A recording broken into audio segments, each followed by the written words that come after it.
ఓం శాంతి. ఈరోజు Murali date 29 October 2025. మధురమైన పిల్లలు, మీరు ఒక్కొక్కరిని ఫరిస్తాల్గా తయారు చేయాలి. మీరు అందరి కళ్యాణం చేసేవారు. పేదలను ధనవంతులుగా చేయటం మీ కర్తవ్యం. ప్రశ్న: తండ్రికి గల ఏ పేరు భలే సాధారణమైన ఆ కర్తవ్యం చాలా గొప్పది. జవాబు: బాబాను తోట యజమాని మరియు నావికుడు అని అంటారు.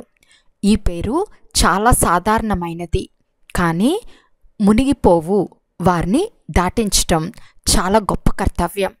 ఎలాగైతే ఈత తెలిసిన ఈతగాడు ఒకరిద్దరికి తన చేతిని అందించి తీరానికి తీసుకెళ్తాడో, అలా తండ్రి చెయ్యి దొరికినందున మీరు స్వర్గవాసులుగా అవుతారు. అప్పుడు మీరు కూడా మాస్టర్ నావికులు. మీరు ప్రతి ఒక్కరి పడవకు ఆవలి ఒడ్డుకు చేరుకునే మార్గాన్ని చూపిస్తారు. ఓం శాంతి. స్మృతిలో పిల్లలు కూర్చునే ఉంటారు. స్వయాన్ని ఆత్మగా భావించాలి. దేహం కూడా ఉంది, అలాగని దేహం లేకుండా కూర్చున్నారని కాదు. కానీ తండ్రి అంటున్నారు, దేహాభిమానం వదిలి దేహీ అభిమానులై కూర్చోండి. దేహీ అభిమానం శుద్ధమైనది, దేహాభిమానం అశుద్ధమైనది. దేహీ అభిమానులు కావటం వలన మనం శుద్ధంగా పవిత్రంగా అవుతున్నామని మీకు తెలుసు. దేహాభిమానులు కావటం వలన అశుద్ధంగా అపవిత్రంగా అయిపోయాము. ఓ పతిత పావన రండి అని కూడా పిలుస్తారు. ఒకప్పుడు పావన ప్రపంచం ఉండేది, ఇప్పుడు పతితమైపోయింది. మళ్ళీ పావన ప్రపంచం తప్పకుండా వస్తుంది. సృష్టి చక్రం తిరుగుతుంది. ఈ సృష్టి చక్రాన్ని గురించి తెలుసుకున్న వారిని స్వదర్శన చక్రధారులు అని అంటారు. మీలో ప్రతి ఒక్కరూ స్వదర్శన చక్రధారులే. ఆత్మకు సృష్టి చక్ర జ్ఞానం లభించింది. జ్ఞానం ఇచ్చేదెవరు? వారు కూడా తప్పకుండా స్వదర్శన చక్రధారులుగానే ఉంటారు. తండ్రి తప్ప ఇతర మనుషులెవ్వరూ ఈ జ్ఞానాన్ని నేర్పించలేరు. తండ్రి అయిన పరమాత్మయే పిల్లలకు నేర్పిస్తారు. పిల్లలు, మీరు దేహీ అభిమానులుగా అవ్వండి అని అంటారు. సత్యుగంలో ఈ జ్ఞానం లేక ఈ శిక్షణని ఇచ్చే అవసరం ఉండదు. అక్కడ భక్తి కూడా ఉండదు. జ్ఞానం వలన వారసత్వం లభిస్తుంది. తండ్రి శ్రీమతంను ఇస్తున్నారు. దానివల్ల మీరు ఇలా శ్రేష్టంగా అవుతారు. మనం శ్మశాన వాసులుగా ఉండేవారమని మీకు తెలుసు. ఇప్పుడు తండ్రి శ్రేష్టమైన ఫరిస్తాలుగా తయారు చేస్తున్నారు. ఈ పాత ప్రపంచం శ్మశాన గ్రస్తం అవుతుంది. మృత్యులోకాన్ని శ్మశానము అని అంటారు. నూతన ప్రపంచాన్ని ఫరిస్తాన్ అంటే స్వర్గము అని అంటారు. డ్రామా రహస్యాన్ని తండ్రి అర్థం చేయిస్తున్నారు. ఈ సృష్టిని ఎండిపోయిన వెదురు అడవి అని అంటారు. బాబా అర్థం చేయించారు. ఈ సృష్టి అంతటిపై ఈ సమయంలో రావణ రాజ్యం ఉంది. దసరా పండుగను కూడా జరుపుకుంటారు. చాలా సంతోషిస్తారు. తండ్రి అంటున్నారు, పిల్లలందరినీ దుఃఖం నుండి విడిపించేందుకు నేను కూడా పాత రావణ ప్రపంచంలో రావాల్సి వస్తుంది. ఒక కథ కూడా వినిపిస్తారు. మొదట నీకు సుఖం కావాలా దుఃఖం కావాలా అని ఎవరో అడిగారు. వారు నాకు సుఖం కావాలని అంటారు. సుఖంలో ఉంటే అక్కడకు ఎలాంటి యమదూతలు మొదలైన వారు రాలేరు. ఇది కూడా ఒక కథయే. తండ్రి అర్థం చేస్తున్నారు, సుఖధామంలో ఎప్పుడు మృత్యు రాదు. ఈ ప్రపంచం అమర్పురిగా అవుతుంది. మీరు మృత్యువును జయిస్తారు. మీరు ఎంతో సర్వశక్తివంతులుగా అవుతారు. అక్కడ ఫలానా వారు మరణించారని ఎప్పుడు అనరు. మరణం అనే పేరు కూడా ఉండదు. ఒక శరీరాన్ని వదిలి మరొకటి తీసుకుంటారు. సర్పం కూడా శరీరాన్ని మార్చుకుంటుంది కదా. మీరు కూడా పాత శరీరాన్ని వదిలి నూతన శరీరంలోకి వస్తారు. అక్కడ పంచతత్వాలు కూడా సతోప్రధానం అయిపోతాయి. అన్ని వస్తువులు సతోప్రధానం అయిపోతాయి. ప్రతి వస్తువు, ఫలాలు మొదలైనవి కూడా అతి ఉత్తమంగా ఉంటాయి. సత్యుగాన్ని స్వర్గం అని అంటారు. అక్కడ చాలా ధనవంతులుగా ఉండేవారు. వీరు ఉన్నంత సుఖంగా విశ్వానికి రాజులుగా ఇతరులెవ్వరూ ఉండరు. మనమే ఇలా ఉండినామని ఇప్పుడు మీకు తెలుసు. మీరు ఎంత ఖుషీగా ఉండాలి. ప్రతి ఒక్కరిని దేవతలుగా చేయాలి. అనేక మందికి కళ్యాణం చేయాలి. మీరు చాలా ధనవంతులుగా అవుతారు. వారంతా పేదవారు. ఎంతవరకు మీ చేతికి తండ్రి చెయ్యి దొరకదో అంతవరకు స్వర్గవాసులుగా అవ్వలేరు. తండ్రి చెయ్యి అందరికీ లభించదు. తండ్రి చెయ్య మీకు మాత్రమే లభిస్తుంది. మీ చెయ్య ఇతరులకు లభిస్తుంది. వారి చేతులు మరికొంతమందికి లభిస్తాయి. ఇదెవరు ఒక్కొక్కరిని ఆవలి ఒడ్డుకు ఎలా చేరుస్తారో అలాగే మీరు మాస్టర్ నావికులు. అనేక మంది నావికులుగా అవుతున్నారు. ఇదే మీ వ్యాపారం అంటే కర్తవ్యం. మనము ప్రతి ఒక్కరి నావను దాటించే మార్గంను చూపించాలి. నావికుని పిల్లలు నావికులుగా అవ్వాలి. పేరు ఎంతో సాధారణమైనది. తోట యజమాని, నావికుడు. ఇప్పుడు ప్రాక్టికల్గా మీరు చూస్తున్నారు. మీరు స్వర్గంను స్థాపన చేస్తున్నారు. మీ స్మృతి చిహ్నం మీ ముందే నిలబడి ఉంది. క్రింద రాజయోగ తపస్సు, పైన రాజ్యం కనిపిస్తూ ఉంది. పేరు కూడా దిల్వాలా మందిరం. చాలా బాగుంది. తండ్రి అందరి హృదయాలను చూరగొంటారు. అందరికీ సద్గతినిస్తారు. హృదయం తీసుకునేవారెవరు? ఇది ఎవరికి తెలియదు. బ్రహ్మకు కూడా తండ్రి శివబాబాయే. అందరి హృదయాలు చూరగొనేవారు అనంతమైన తండ్రి. తత్వాలు మొదలైన వాటన్నిటి కళ్యాణం చేస్తారు. ఇది కూడా పిల్లలకు అర్థం చేయించడం జరిగింది. ఇతర ధర్మాల వారి శాస్త్రాలు స్థిరంగా ఉంటాయి. మీకు సంగం యుగంలో మాత్రమే జ్ఞానం లభిస్తుంది. వినాశనమైన తర్వాత ఏ శాస్త్రాలు ఉండవు. శాస్త్రాలు భక్తి మార్గానికి గుర్తు. ఇది జ్ఞాన మార్గం. తేడా చూశారు కదా. భక్తి అపారంగా ఉంది. దేవతలు మొదలైన వారి పూజల కొరకు ఎంతో ఖర్చు చేస్తారు. తండ్రి అంటున్నారు, వీటి వలన అల్పకాలిక సుఖం ఉంటుంది. ఎలాంటి భావన ఉంచుతారో ఆ భావన పూర్తి అవుతుంది. దేవీలను అలంకరిస్తూ ఎవరికైనా సాక్షాత్కారం అవుతే చాలు ఎంతో సంతోషిస్తారు. లాభమేమీ ఉండదు. మీరాబాయి పేరు కూడా గాయనం చేయబడింది. భక్తుల మాల ఉంది కదా. స్త్రీలలో మీరాబాయి, పురుషులలో నారదుడు భక్తి శిరోమణులుగా పరిగణింపబడతారు. పిల్లలైన మీలో కూడా నెంబర్ వార్గా ఉన్నారు. మాలలోని పూసలైతే చాలామంది ఉన్నారు. పైనున్న పుష్పం శివబాబా. ఆ తర్వాత వీరి పూస అంటే జంట పూస. పుష్పానికి అందరూ నమస్కరిస్తారు. కొంతమంది ప్రతి పూసకు నమస్కరిస్తారు. రుద్ర యజ్ఞంను రచించినప్పుడు అందులో కూడా శివుణ్ణి ఎక్కువగా పూజిస్తారు. శాలిగ్రామాలను అంత ఎక్కువగా పూజించరు. గమనమంతా శివుని వైపు ఉంటుంది. ఎందుకంటే శివబాబా ద్వారానే శాలిగ్రాములు ఇంత పవిత్రంగా తయారయ్యారు. ఇప్పుడు మీరు పావనంగా అవుతున్నారు. పతిత పావనులైన తండ్రి పిల్లలైన మీరు కూడా మాస్టర్ పతిత పావనులు. మీరు ఎవరికీ మార్గంను చూపుకుంటే చాలా చిన్న పదవి లభిస్తుంది. అయినా తండ్రి ద్వారానే లభిస్తుంది కదా. అది కూడా తక్కువైందేమీ కాదు. అందరికీ తండ్రి వారే. కృష్ణుణ్ణి అలా అనరు. కృష్ణుడు ఎవరికి తండ్రి అవుతాడు? కృష్ణుని తండ్రి అని అనరు. కృష్ణుణ్ణి తండ్రి అని అనరు. పిల్లలను తండ్రి అని అనలేరు. వివాహమైన తర్వాత పిల్లలు పుట్టినప్పుడు తండ్రి అని అంటారు. ఆ పిల్లలే వారిని తండ్రి అని అంటారు. ఇతరులెవరూ అనరు. పెద్దవారిని బాపూజీ అని పిలుస్తారు. వీరు అందరికీ తండ్రి కనుక సోదరత్వం అని అంటారు. ఈశ్వరుని సర్వవ్యాపి అని అంటే ఫాదర్హుడ్ అనగా అందరూ తండ్రులే అవుతారు. పిల్లలైన మీరు పెద్ద పెద్ద సభలలో అర్థం చేయించవలసి వస్తుంది. మీరు ఉపన్యసించేందుకు ఎక్కడికెళ్ళినా ముందు ఏ విషయంపై మాట్లాడాలో దానిపై విచారసాగర మంథనం చేసి రాసుకోవాలి. తండ్రి అయితే విచారసాగర మంథనం చేయరు. కల్పకృతం ఏం వినిపిస్తారో అది వినిపించి వెళ్ళిపోతారు. మీరు టాపిక్పై అర్థం చేయించాలి. మొదట రాసుకున్న తర్వాత చదవాలి. మాట్లాడిన తర్వాత ఫలానా పాయింట్లు తెలిపించలేదని గుర్తుకొస్తుంది. ఏదో ఒక పాయింట్ తెలపలేదని ఇది చెప్పి ఉంటే బాగుండేదని అనిపిస్తుంది. ఏదో ఒక పాయింట్ మర్చిపోతారు. మొట్టమొదట సోదరీ సోదరులారా ఆత్మాభిమానులై కూర్చోండి అని చెప్పాలి. ఇది ఎప్పుడు మర్చిపోరాదు. ఎవరు ఈ విధంగా అర్థం చేయించామనే సమాచారంను బాబాకు రాయరు. మొదట అందరికీ ఆత్మాభిమానులై కూర్చోండి అని చెప్పాలి. ఆత్మలైన మీరు అవినాశి. ఇప్పుడు తండ్రి వచ్చి జ్ఞానంను ఇస్తున్నారు. నన్ను స్మృతి చేస్తే వికర్మలు వినాశనమవుతాయి. దేహదారులు ఎవ్వరిని గుర్తు చేసుకోకండి.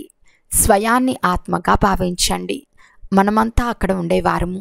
మన తండ్రి కళ్యాణకారి అయిన శివుడు. ఆత్మలైన మనము వారి పిల్లలము. తండ్రి అంటున్నారు, ఇప్పుడు ఆత్మాభిమానులుగా అవ్వండి. నేను ఆత్మను. తండ్రి స్మృతి ద్వారా వికర్మలు వినాశనం అవుతాయి. గంగా స్నానం మొదలైన వాటి వలన వికర్మలు వినాశనం అవ్వవు. తండ్రి ఆదేశమిస్తున్నారు, మీరు నన్ను స్మృతి చేయండి. వారు గీతను చదువుతారు. యదా యదాహి ధర్మస్య అని అంటారు. కానీ దాని అర్థం వారికి ఏమాత్రం తెలియదు. అందువలన బాబా సేవ కొరకు సలహా ఇస్తున్నారు. స్వయాన్ని ఆత్మగా భావించి శివబాబాను స్మృతి చేయండి. వారేమో కృష్ణుడు చెప్పినారని అంటారు. మీరు చెప్పాలి. శివబాబా పిల్లలైన మనకు తెలుపుతున్నారు, నన్ను స్మృతి చేయండి. నన్ను ఎంత స్మృతి చేస్తారో అంత సతోప్రధానమైన ఉన్నత పదవి పొందుకుంటారు. లక్ష్యం కూడా మీ ఎదుటనే ఉంది. పురుషార్థం ద్వారా ఉన్నత పదవి పొందుకోవాలి. వారు వారి వారి ధర్మాల్లో ఉన్నత పదవి పొందుకుంటారు. కానీ మనం ఇతర ధర్మాలలోకి వెళ్ళము. ఆ ధర్మాలన్నీ మీ ధర్మం తర్వాత వస్తాయి. వారికి కూడా మాకంటే ముందు భారతదేశంలో స్వర్గం ఉండేదని, భారతదేశం అన్నిటికంటే ప్రాచీనమైనదని తెలుసు. కానీ ఎప్పుడు ఉండేదో ఎవరికీ తెలియదు. వారిని భగవాన్ భగవతీలు అని కూడా అంటారు. కానీ తండ్రి అంటున్నారు, భగవాన్ భగవతి అని అనరాదు. నేనొక్కడిని మాత్రమే భగవంతుణ్ణు. మనం బ్రాహ్మణులము. తండ్రిని బ్రాహ్మణుడు అని అనము. వారు అత్యంత ఉన్నతమైన భగవంతుడు. వారి శరీరానికి పేరు లేదు. మీ శరీరములన్నిటికీ పేర్లుంటాయి. ఆత్మ అయితే ఆత్మనే. అలాగే వారు కూడా పరమాత్మ. ఆ ఆత్మ పేరు శివుడు. వారు నిరాకారులు. వారికి సూక్ష్మ స్థూల శరీరం లేదు. అంతేకాని వారికి ఆకారం లేదని కాదు. ఎవరికి పేరుంటుందో వారికి ఆకారం కూడా తప్పకుండా ఉంటుంది. నామరూపాలు లేని వస్తువు ఏదీ లేదు. పరమాత్మ అయిన తండ్రి నామరూపాలు లేనివాడని అనుట గొప్ప అజ్ఞానం. తండ్రి కూడా నామరూపాలు లేక పిల్లలు కూడా నామరూపాలకు భిన్నంగా ఉంటే ఈ సృష్టి ఉండదు. మీరు ఇప్పుడు బాగా అర్థం చేయించగలరు. గురువులు చివర్లో అర్థం చేసుకుంటారు. ఇప్పుడు వారి రాజ్యం నడుస్తూ ఉంది. ఇప్పుడు మీరు డబల్ అహింసకులుగా అవుతారు. అహింసో పరమో దేవీ దేవతా ధర్మం. డబల్ అహింసకులు అని గాయనం ఉంది. ఎవరినైనా చేయి చేసుకోవటం, దుఃఖం ఇవ్వటం అది కూడా హింసయే.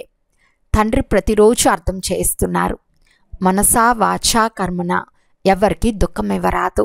మనసులో దుఃఖం తప్పకుండా వస్తుంది. సత్యుగంలో మనసులో కూడా దుఃఖం రాదు. ఇక్కడ మనసా వాచా కర్మన అన్నిట్లో వస్తుంది. ఈ వాక్యాలు మీరు అక్కడ వినను కూడా వినరు. అక్కడ ఎలాంటి సత్సంగం మొదలైనవేవీ ఉండవు. సత్సంగాలు సత్యం ద్వారానే సత్యంగా అయ్యేందుకు జరుగుతాయి. సత్యం ఒక్క తండ్రి మాత్రమే.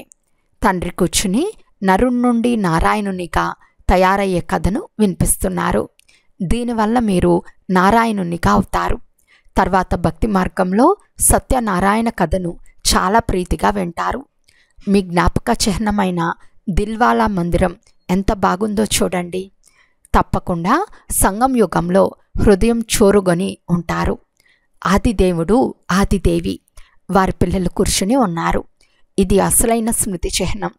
దీని చరిత్ర భూగోళాలు మీకు తప్ప ఇతరులెవ్వరికీ తెలియదు. ఇవి మీ స్మృతి చిహ్నాలే. ఇది కూడా అద్భుతమే. లక్ష్మీనారాయణల మందిరంలోకి మీరు వెళ్తే మేము ఇలా తయారవుతున్నామని మీరంటారు. యేసుక్రీస్తు కూడా ఇప్పుడు అక్కడే ఉన్నాడు. యేసుక్రీస్తు భిక్షకుని రూపంలో ఉన్నాడని చాలామంది అంటారు. తమోప్రధానము అనగా భిక్షకుడే కదా. పునర్జన్మలు తప్పకుండా తీసుకుంటారు కదా. శ్రీకృష్ణుడు రాకుమారుడు, కానీ ఇప్పుడు బికారిగా ఉన్నాడు. తెల్లనివాడు నల్లనివాడు. మీకు కూడా భారతదేశం ఒకప్పుడు ఎలా ఉండేదో ఇప్పుడు ఎలా ఉందో తెలుసు. తండ్రి పేదల పెన్నిది. మనుషులు ఈశ్వరార్థం దానపుణ్యాలు కూడా పేదవారికే చేస్తారు. చాలామందికి తిండి గింజలే దొరకవు. పొను పొను గొప్ప గొప్ప ధనవంతులకు కూడా ధాన్యం దొరకదు. పల్లెల్లో ధనవంతులు ఉంటారు కదా, వారిని దొంగలు దోచుకుంటారు. పదవుల్లో తేడా ఉంటుంది కదా. తండ్రి అంటున్నారు, నెంబర్ 1లో పోయేందుకు పురుషార్థం చేయండి. టీచర్ కర్తవ్యం సావధానపరచటం, గౌరవయుక్తంగా పాస్ అవ్వాలి. ఇది బేహద్ పాఠశాల. మళ్ళీ రాజ్యస్థాపన చేసేందుకే ఈ రాజయోగం. అయినా పాత ప్రపంచం వినాశనం అవ్వాలి, లేకుంటే రాజ్యం ఎక్కడ చేస్తారు? ఇది పతిత భూమి. మనుషులు గంగానదిని పతిత పావని అని అంటారు. తండ్రి అంటున్నారు, ఈ సమయంలో పంచతత్వాలన్నీ తమో ప్రధానమై పతితంగా ఉన్నాయి. మొత్తం మురికి చెత్త అంతా గంగా నదిలో కలుస్తుంది. చేపలు మొదలైనవి కూడా అందులోనే ఉంటాయి. నీరు కూడా మరో ప్రపంచం వలె ఉంటుంది. నీటిలో అనేక జీవులు ఉంటాయి. పెద్ద పెద్ద సముద్రాల నుండి కూడా ఎంతో ఆహారం లభిస్తుంది. అందువలన అది కూడా ఒక ఊరే అయింది కదా.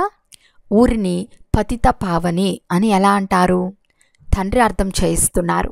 మధురమైన పిల్లలు, పతిత పావనుడును నేను ఒక్కరినే. మీ ఆత్మ శరీరం రెండూ పతితమైపోయాయి. ఇప్పుడు నన్ను స్మృతి చేస్తే పావనంగా అవుతారు. మీరు విశ్వానికి యజమానులుగా సుందరమైన వారిగా అవుతారు. అక్కడ ఇతర ఖండములేవి ఉండవు. భారతదేశాందే ఆల్రౌండ్ పాత్ర. మీరంతా ఆల్రౌండ్ పాత్రదారులు. నాటకంలో పాత్రదారులు నెంబర్ వారుగా వస్తూ పోతూ ఉంటారు. ఇది కూడా అలాంటిదే. బాబా అంటున్నారు, మమ్మల్ని భగవంతుడు చదివిస్తున్నారు అని మీరు భావించండి. మనము పతిత పావనులైన గాడ్ ఫాదర్ విద్యార్థులం. ఇందులో అన్నీ వచ్చేస్తాయి. అనగా వారు పతిత పావనులే కాక గురువు, టీచర్ కూడా అయ్యారు. తండ్రి కూడా వారే. వారు నిరాకారులు. ఇది ఇన్కార్పరియల్ గాడ్ ఫాదర్లీ విశ్వవిద్యాలయం. ఎంత మంచి పేరు! ఈశ్వర్ని ఎంతగానో మహిమ చేస్తారు. బిందువు అని వింటూనే ఆశ్చర్యం కలుగుతుంది. ఈశ్వర్ని మహిమను ఎంతగానో చేస్తారు. అయితే వారు ఎలా ఉంటారు? వారు బిందువు. వారిలో ఎంత పాత్ర నిండి ఉంది?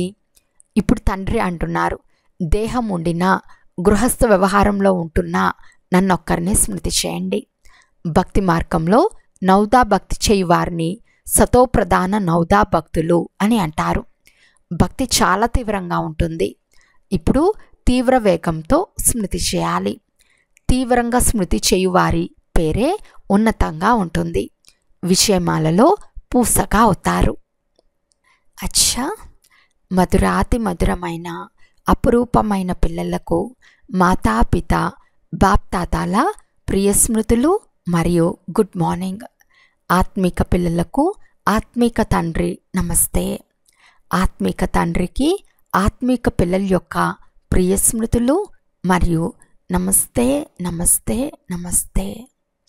ధారణ కొరకు ముఖ్య సారము. ఫస్ట్ పాయింట్, నరుని నుండి నారాయణునిగా అయ్యేందుకు ప్రతిరోజు సత్యమైన తండ్రి ద్వారా వినాలి, సత్సంగం చేయాలి. ఎప్పుడూ మనసా వాచా కర్మన ఎవరికి దుఃఖంనివ్వరాదు. సెకండ్ పాయింట్, విషయమాలలో మణిగా అయ్యేందుకు లేక పాస్ విత్ హానర్గా అయ్యేందుకు స్మృతి వేగాన్ని చాలా తీవ్రం చేయాలి.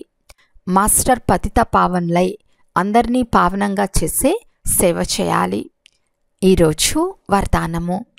పరమాత్మ స్మృతి యొక్క ఒడిలో ఇమిడిపోయే సంగం యుగి శ్రేష్ఠ భాగ్యవాన్ ఆత్మా భవ. సంగం యుగం సత్యుగ స్వర్గం కంటే శ్రేష్టమైనది. ఎందుకంటే బ్రాహ్మణ ప్రపంచంలో అప్రాప్తి వస్తువేదీ లేదు అనేది ఇప్పటి గాయనమే. ఒక్క తండ్రి లభించారు అంటే అన్నీ లభించాయి. ఇప్పుడు పిల్లలైన మీరు ఒకప్పుడు అతీంద్రియ సుఖమనే ఉయ్యలలో ఊగుతారు.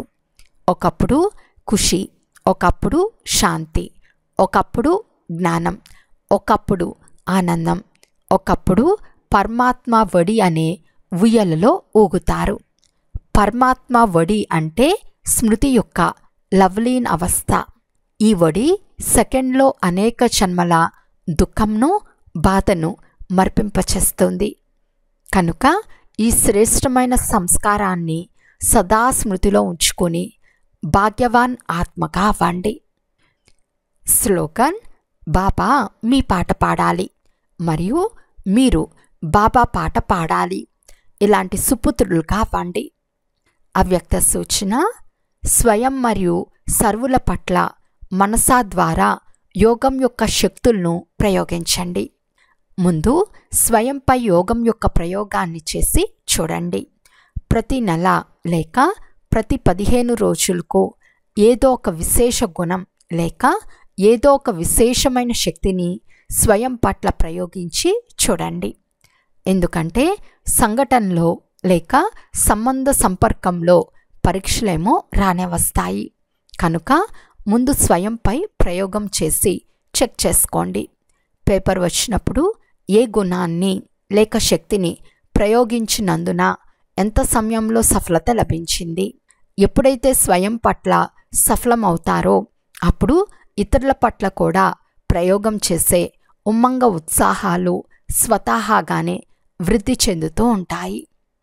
అచ్చా, ఓం శాంతి.